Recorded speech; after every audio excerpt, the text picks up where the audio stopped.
өнегелі етегілі, ағаш еккен қария. Бірде патша өз нөкерлерін жинап алып жолға аттанады. Жол шөлекей ағаш егіп жатқан қарияны көреді. Ол жанына барып амандасады.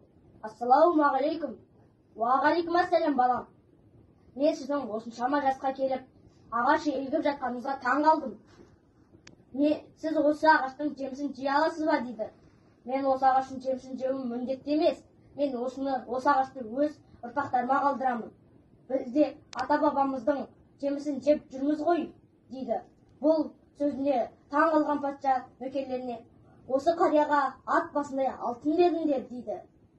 Осы патшаның берген сыйлығына қария қатты қуанады. Көрдіңдер ме, менікі өз кезегінен ерте гүлдеді деген сөзіне патша тағы да ат басындай алтын беруін өтінеді. Менікі жылына 2 рет гүлдейді, ал қалғандардікі жылына 1 рет гүлдейді.